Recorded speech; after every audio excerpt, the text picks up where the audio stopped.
Hey everybody, welcome back to my channel. Testing, 1, 2, can you hear me? Got some new gear. So now I could be on camera for you guys. Isn't that great?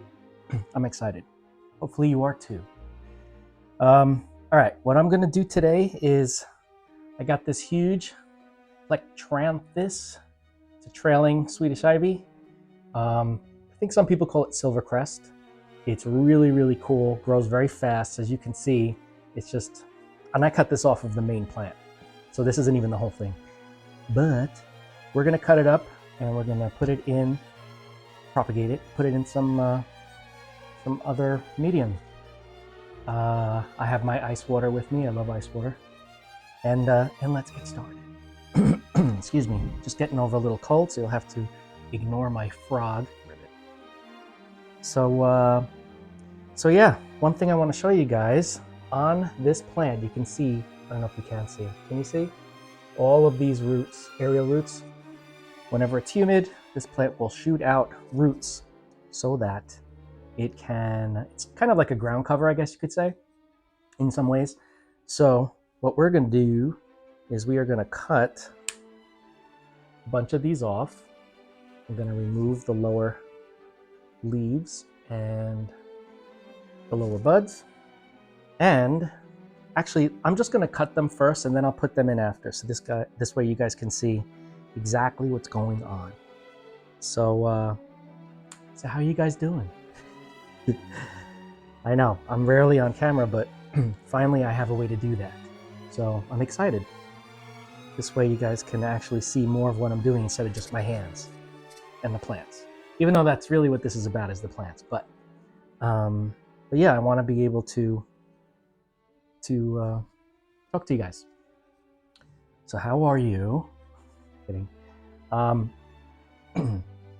So yeah, there are so many places that you can cut this, and you don't have to worry about getting the node so that you can get roots, because it will root all along the stem. That's what's so great about these plants, is that you don't have to say, oh, I don't have a node, I can't propagate. Yeah, you can. So all you have to do is have a stem, and the only reason why you would need a node is that you want the plant to grow. But as far as rooting is concerned, it'll root anywhere on that stem, which I love. It's kind of like a Hoya, you know what I mean? So I'm just cutting this up, cutting it up. And so the medium, just so that you know in advance, what I'm going to be propagating these into is, some will be in lava rock, one of my favorites, and the other in my own acrylic, the acrylic yarn. So this has been washed, it's been reused.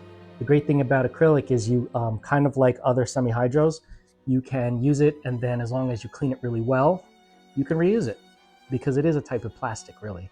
So I don't like to throw things out after I use them once or twice. I want to just keep using them. And I haven't come across a time when I need to throw it out because it's no longer good. They pretty much hold up. So anyway, you know what I mean. So oh, there's just so much to choose from here. Like I don't know what I want to do first. So yeah, it is summer here in New York, so everything is growing like crazy, and as you can tell. And this is the perfect time to propagate because everything is in active growth. And if you don't know about Plectranthus, I talk about these plants a lot because I have all different types. And the main reason why I like them so much is, well, I can't say the main reason. I like Plectranthus because there's so many different varieties, so many different cultivars. A lot of them are variegated. The texture is really kind of cool. It's very soft, like a bunny ear. And a lot of them have fragrance. Some of them are culinary, some of them are medicinal. So it's really an interesting plant to grow. And they grow fast. And you know me, I need instant gratification. So let me see, what else am I gonna do? I'll cut this one here. Now what I'm doing is I'm cutting them off at the main stem, but I'm leaving a node so that it can continue growing from there, because I'm gonna propagate the main stem as well. But yeah, I want to get as many of these off as I can so that I can have a million of these. These are great outside ground covers, fillers, spillers. They also have like bluish purple flowers, which is really nice because, yeah, a lot of people are always looking for blue flowers because it's kind of like an anomaly. I don't know if I'd say it's an anomaly, but it's not as common as like purple, red, orange, yellow, white, pink. So a bluish flower, love it. So yeah, I want to make a million of these. It's kind of small, but that's okay. That'll go in the acrylic. That's what I'm going to end up doing, just so you know. These smaller cuttings are going to end up in the acrylic because it's a smaller vessel, and the larger cuttings are going to end up in the lava rock. All right, let's see. We got this one here going to cut. All right, so this is looking like the main stem. I'm going to cut this in half. So I'll have two of these big stems. I could even cut these further if I wanted to. I'm going to cut the, nah, I'm not going to cut the base. You don't have to worry about it healing over because of all these roots, obviously. So yeah, these are going to be some of the ones in lava, and a lot of the others will be in the acrylic. Let's take a sip. Oh, how do you like my hat? This was a gift someone gave me, Plant Daddy. I pretty much am, you know what I mean? So, all right. I'm gonna start with the acrylic, okay? I'm gonna take the small ones. I'm just gonna start sticking it all around the edge. Very easy to do. Just move the acrylic to the side. Make sure that the leaves aren't under the acrylic. And it's gonna be a nice full little container of these Plectranthus. I had been eyeing this plant for a while at the nursery, and I kept saying, I'll see. And it's a really big trailing plant, and I'm glad that I waited because when I got it, it was on sale for $3. $3. Did you hear me? I know, sorry, I'm a little crazy. $3, American dollars. Can't beat that. This plant is huge. And this isn't the whole plant, so this is just one vine off of that huge plant. Let's see what else we got here. This one will do well in here as well. The stems are pretty sturdy also, so sticking them in, they don't break. They're pretty strong. They become woody too with age. Right now they're not yet woody, but they will get woody. Let me cut this one in half. So now you can see we've got this. This one has all the roots. Just make sure that you put them bottom side in. Otherwise, it will grow upside down. No, sometimes they don't take because of that. They'll root, but then they'll just be all contorted. Again, these plants you can't really go wrong with. They just, they'll survive pretty much anything. Even like nuclear war. I'm kidding. They won't. But, I mean, maybe they will. I don't know. But yeah, let me just stick this deeper in here. Make sure that there's some room for this to root. Beautiful. If this is the way I'm going to leave it, that means that the rest have to go in here. So we've got these two big ones. This one here, it's kind of interesting looking. I don't want the leaves to be buried. So I'll try like that. Actually, you know what? I'm going to take these big leaves off. We don't need them. You know, I had seen online something about the leaves propagating also for Plectranthus. I haven't really tried it yet because there's no need. I have so many of these branches that I didn't really need to, but wouldn't that be fun if you just take a leaf just like a succulent and then you get like a baby? I think that would be cool. It'd be real cool.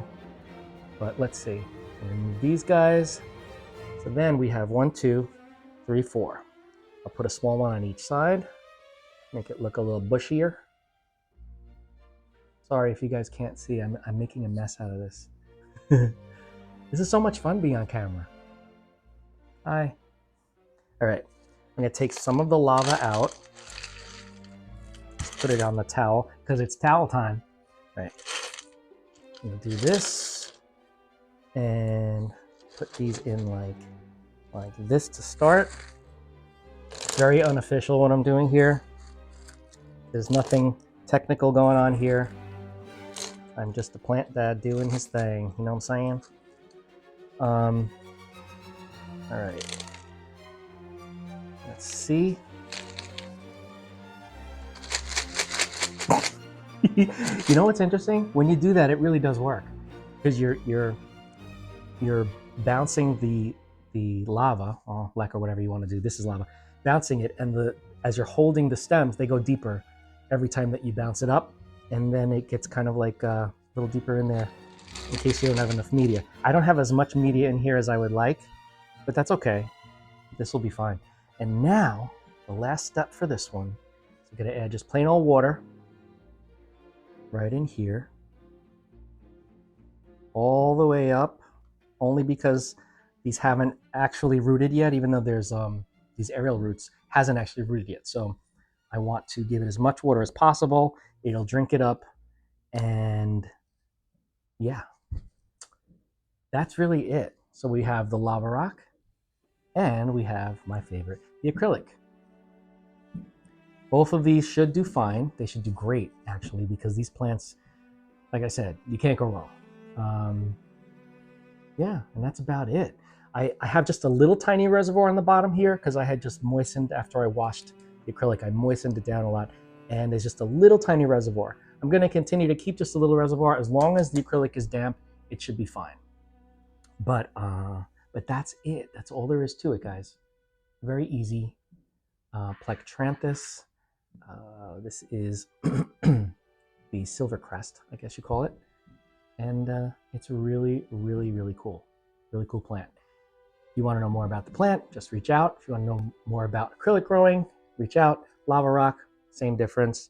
I may actually take some of these and root them. We'll see what happens. But anyway, that's all there is to it, guys. Any questions, reach out. As usual, I love talking about plants and plant propagation, plant growing, anything plants, anything. Don't forget, if you have not, to like, comment, share, and subscribe. Hit that bell if you want to be notified, and I will see you in the next video.